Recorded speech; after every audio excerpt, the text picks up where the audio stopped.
views and opinions expressed do not necessarily reflect those of Access Fort Wayne, the Allen County Public Library, or any other supporting groups. If you'd like to produce a show, call us at 260-421-1250.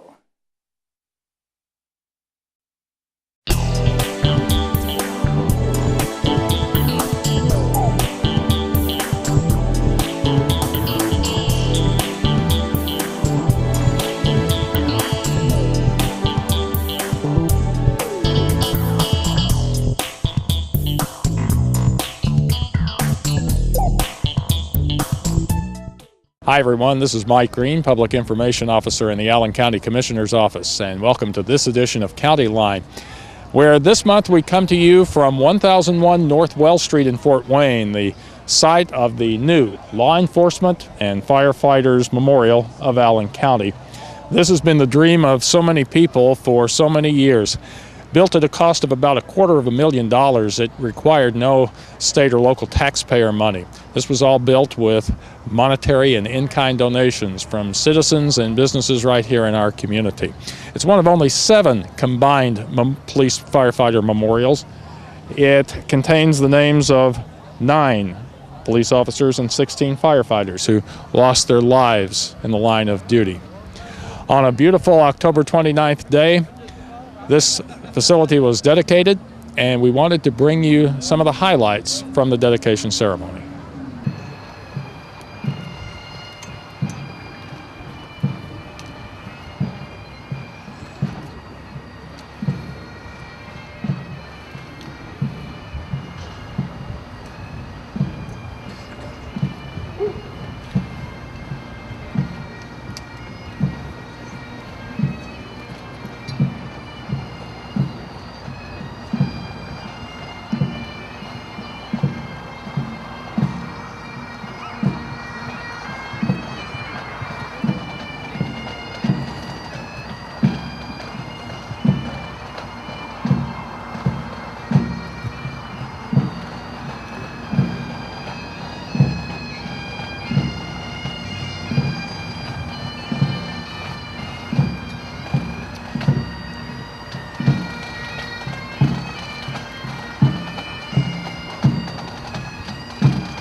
Wonder how they will be remembered after they part this life.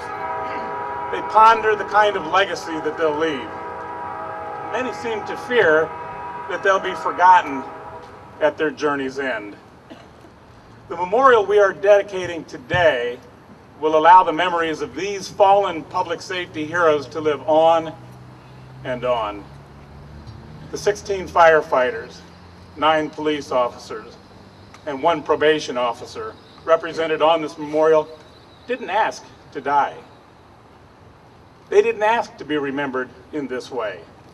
but because they embarked upon a career to make ours a safer world, they became heroes and should be remembered forever as such. So much work has gone into this memorial over the last 6 years, and there are so many people to thank. And this is when you get yourself in trouble because you end up invariably missing some.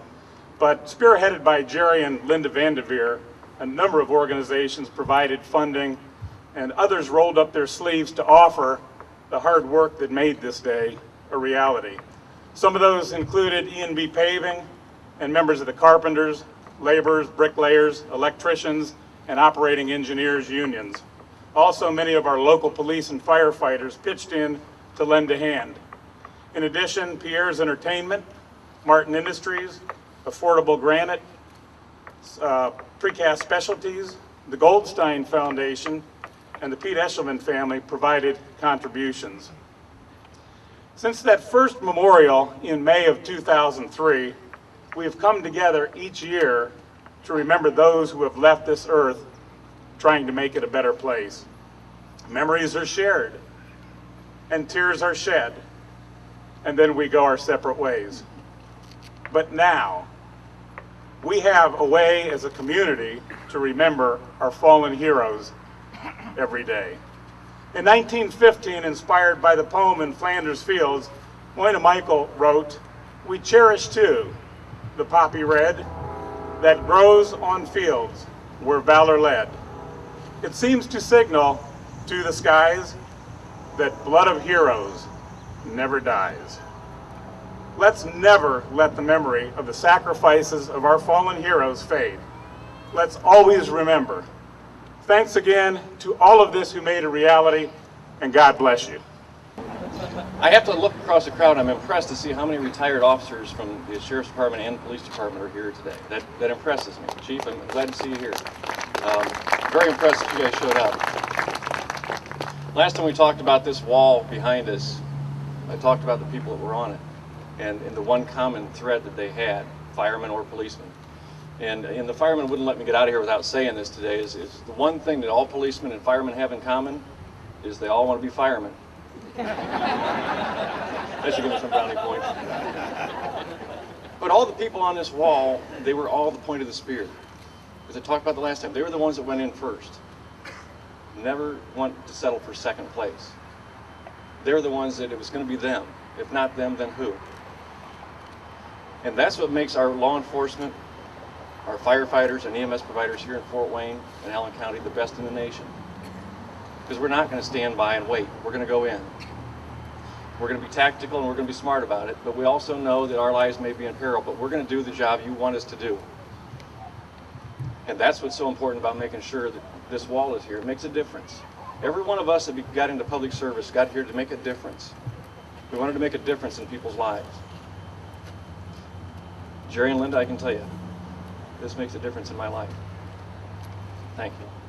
And now it's time to begin our recognition and reading of the names engraved on the memorials, and we will begin with the police end of watch. Marshal Columbus L. Croy, Woodburn Police Department, June 7th, 1907. Officer Matthew Gebhardt, Fort Wayne Police Department, March 10th, 1926. Officer Edward Schaffenacker, Fort Wayne Police Department, December 8th, 1950.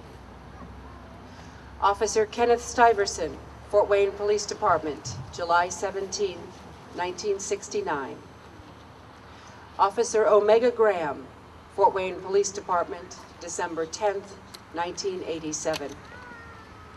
Officer Donald R. Charlie Nepple, Allen County Adult Probation, April 28th, 1997.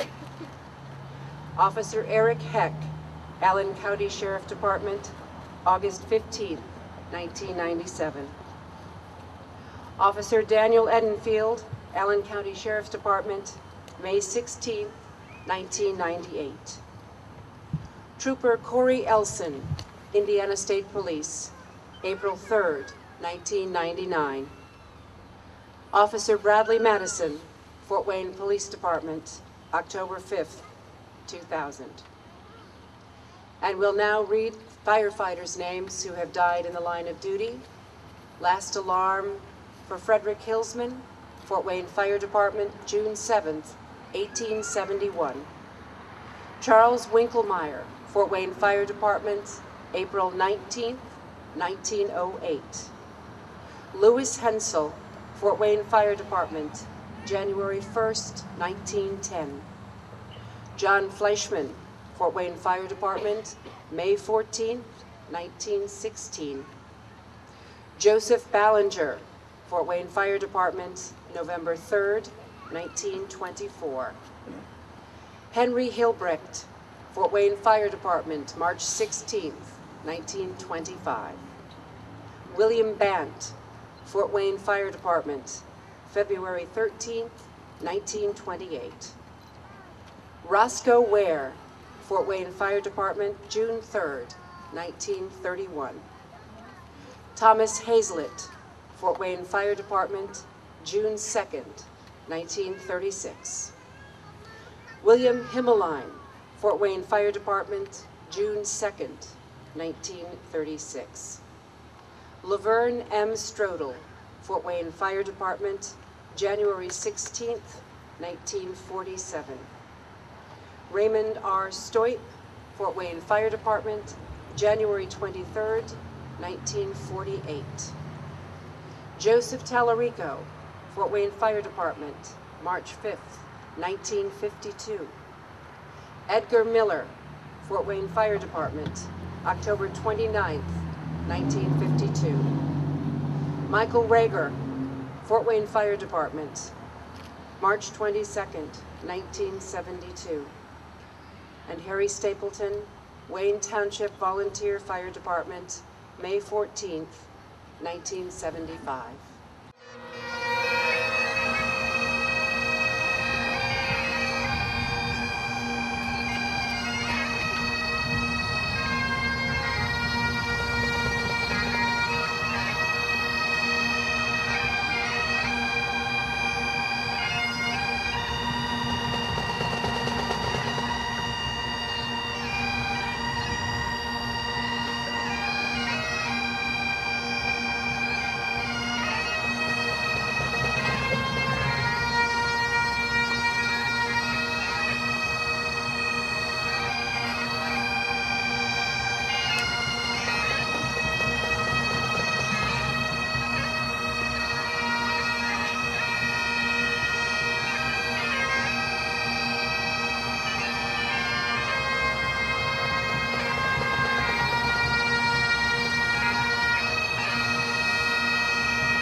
Have a wonderful day.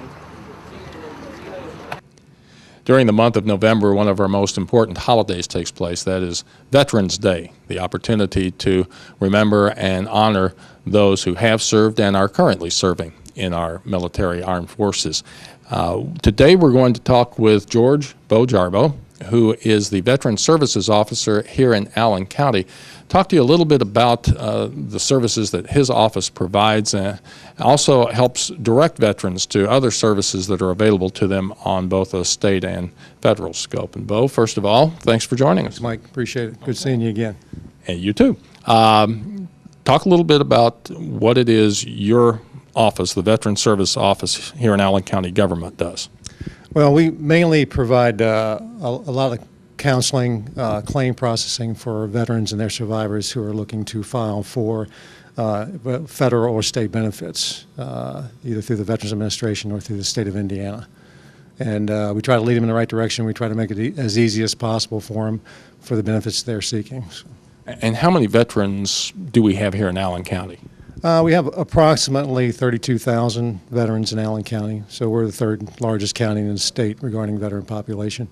And this stretches back to World War II maybe even, or? Oh yeah, we still see the World War II veterans. Of course, you know, Korea, Vietnam, Persian Gulf, the things going on nowadays, and those who served in between. So a lot of benefits out there that veterans and their survivors don't realize that are there, and we try to, you know, to make sure that they are aware of what their benefits are. Can you give us some examples of some of the benefits that most are not really aware of?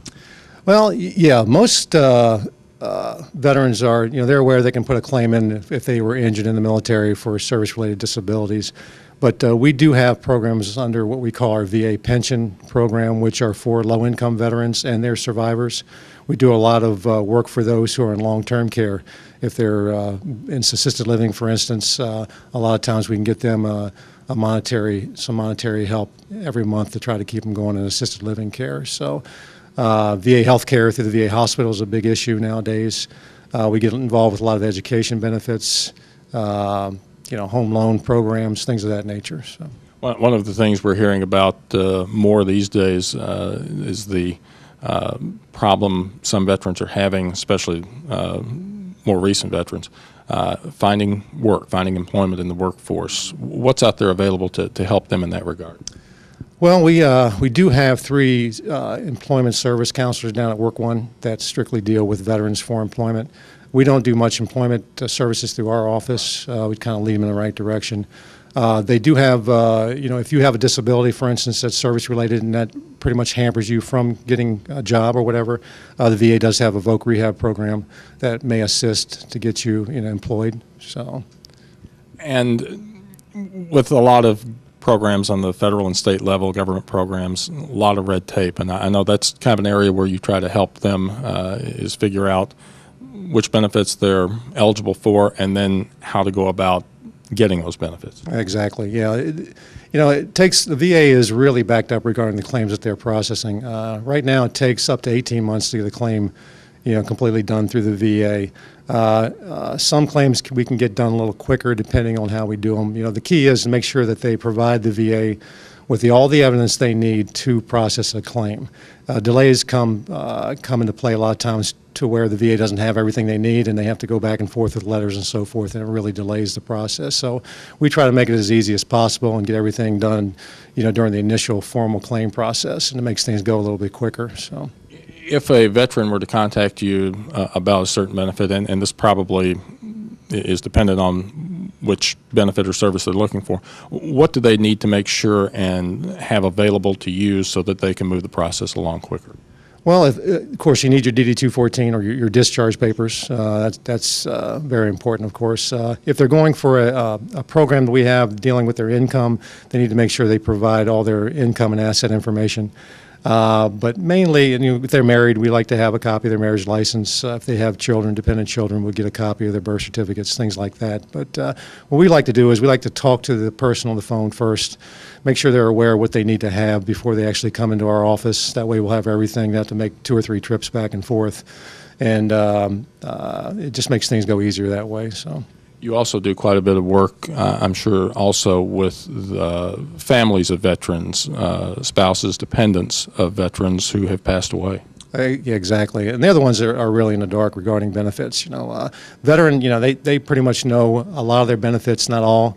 The survivors are the ones that are really unaware of what the benefits are. So it's always good, like I said, there's death benefits for the surviving spouse, and there's sometimes education benefits for the children, things of that nature. So it's good to contact a county service officer, whatever county you live in, and just get the rundown on what benefits you might be entitled to.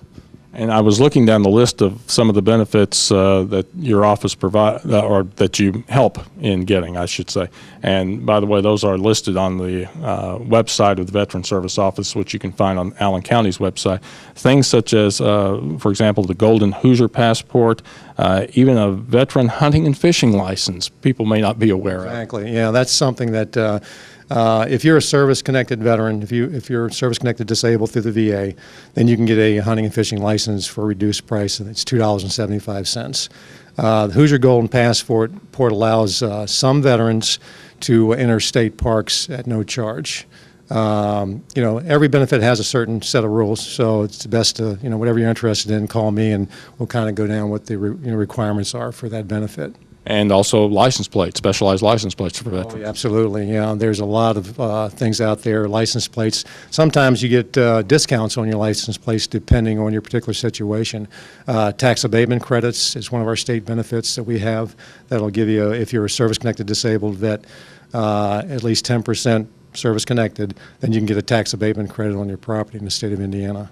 Your office also works, I'm sure, closely with a lot of the veterans organizations and groups out there, and folks may be surprised to know that there are a lot of those groups here in Allen County. Oh, there is, yeah. It's last count, I think we had like 26 active posts in Allen County.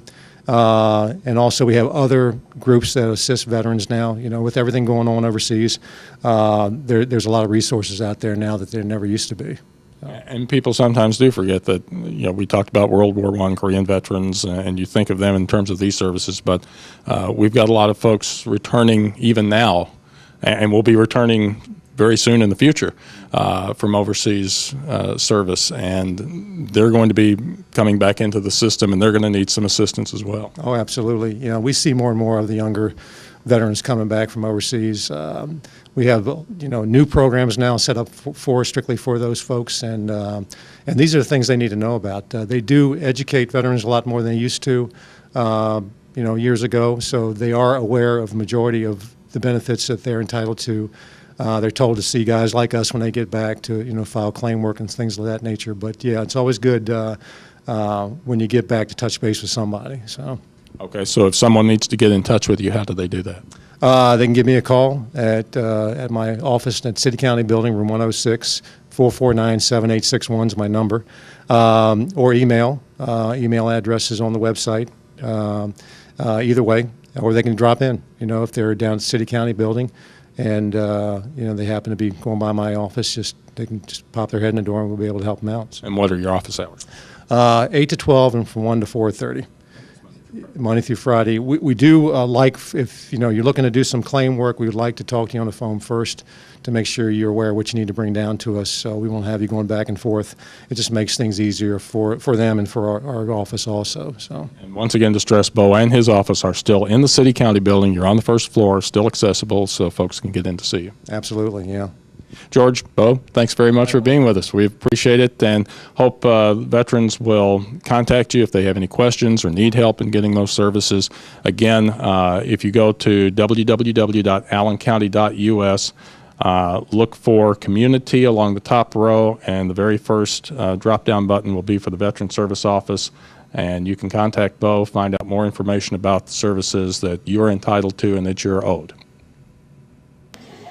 A program that's been going on for a number of years here in Allen County is getting a lot of play throughout the state of Indiana and throughout the region. It's called the Great Kids Make Great Communities Initiative, and one of the crown jewels in this program is taking place during the month of October, and that's the Conference on Youth here at the Grand Wayne Center. And joining us right now to talk about the initiative itself is one of the founders of the program, Superior Court Judge Charles Pratt, and also with us is Megan Kelly, who is a coordinator in the program and helps with organizing and putting on the conference.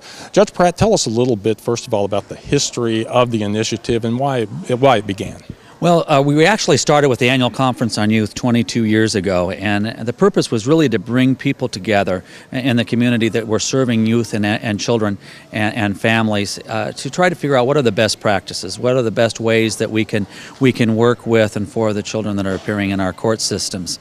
As a result of that, we began a series of efforts in terms of establishing good research to pass on to people in the community, and that came about then for our discovery of the Search Institute, which is a think tank out of Minneapolis, Minnesota. And what the Search Institute really did was to change our way of thinking about kids and families, to be looking at strengths that they bring instead of looking at exclusively risk behavior, which used to be the way we always handled things with kids, and also to take a look at what kind of a common language is there that we could share with families and other professionals so that we could work together in promoting the best that we can for children.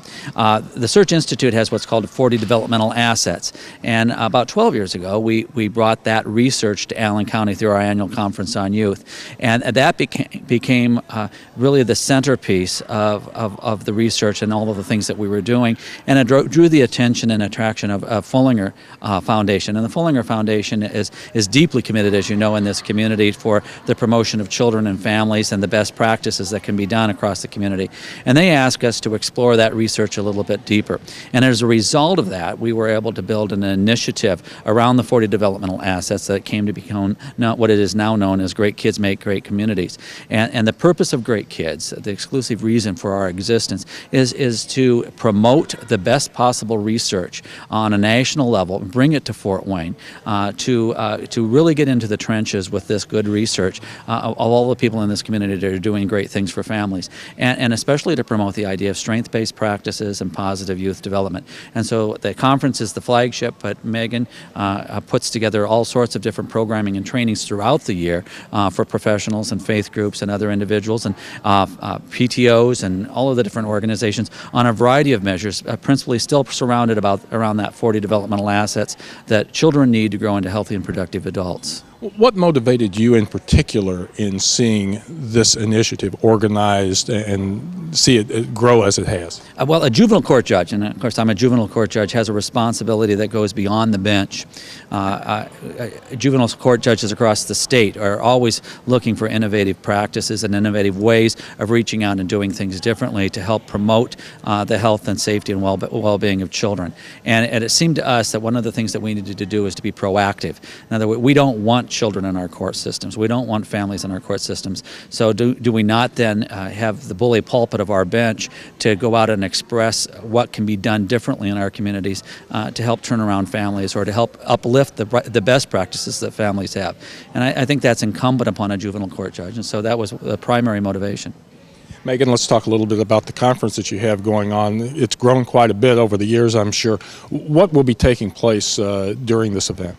Sure. You know, behind these walls here at the Grand Wayne Center, we have over 700. In fact, I think my last count was pretty close to 760 people that are attending workshops, 90-minute workshops from 8 different speakers from all over the United States. We also have 3 keynote sessions that are going to be taking place in the ballroom. They're learning about youth development topics that range from preventing and intervening with teens who are contemplating suicide to working with the 40 developmental assets and how do you implement that in the relationships you have with young people, to restorative justice practices, to how do we lead a balanced life in this age of media, and how do we balance the commercial messages kids are hearing with real life, and that comes through a variety of formats, to parenting. So we have just a wide range of topics that our participants are listening to some of the best speakers from around the United States that are here at the conference today. And what groups and types of organizations are you trying to reach with this conference? You know, the conference is open to anyone that wants to come. Primarily, though, and some of this is because it's easier for an organization that has staff that work with youth and families to send them to a conference like this, it's professionals that are working with youth and families. And probably the most exciting thing is that we really have people from all over the county that are here. They represent all 4 school districts, the private school districts. They represent social services, law enforcement, juvenile justice, after-school organizations, tutoring organizations.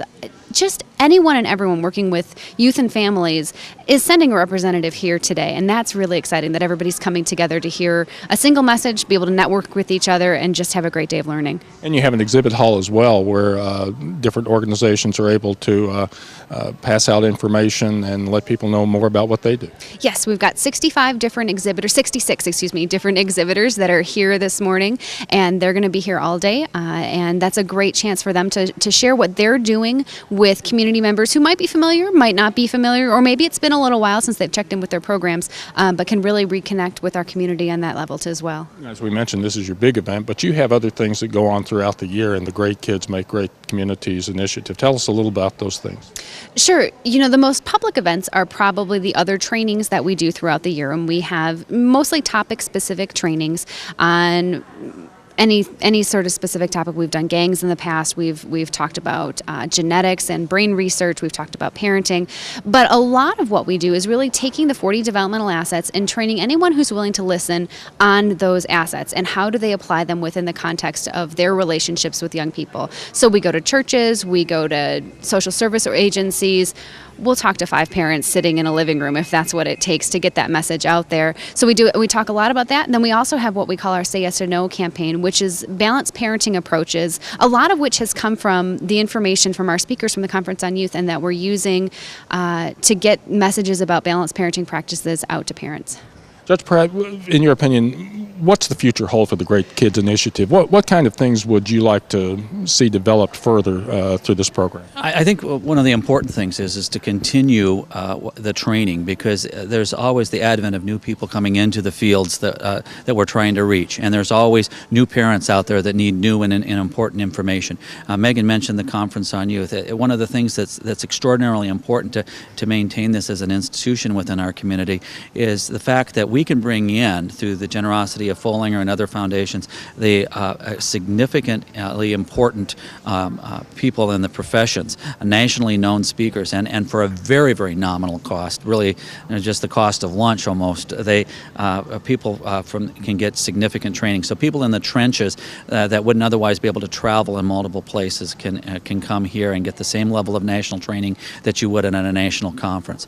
So it's important to maintain what we have, and I think what we also hope to do in the future is to get a more of a grassroots campaign going in terms of getting every family to understand the importance of relationship building with their children, the importance of the assets and the assets development, to understand how we can interconnect as community members for the promotion of children and families, and how we can better serve government and other communities, organizations in that process. So those are some of our goals. And you're getting, as we mentioned, interest from outside Allen County.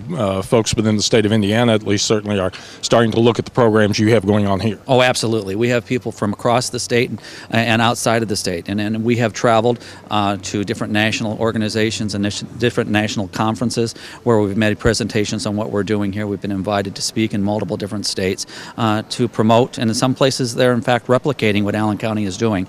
So in a way, we are really kind of cutting edge. You wouldn't think of that being in the middle of the country, that the cutting edge things happen, but quite frankly, Allen County is a very, very progressive in terms of its outreach to children and families. Judge Charles Pratt and Megan Kelly, thanks so much for joining us and explaining a little bit about the Great Kids Initiative and about the Conference on Youth. We wish you continued success in your endeavors. Thank you very much. Thanks, Mike. And that's all the time we have for this edition of County Line. Remember, you can watch this episode and previous County Line programs on our YouTube channel as well as our video on demand service. Go to www.allencounty.us to find links to either of those services. From the new Law Enforcement and Firefighters Memorial for Allen County, I'm Mike Green, Public Information Officer in the Allen County Commissioner's Office, and we hope to see you next time on County Line.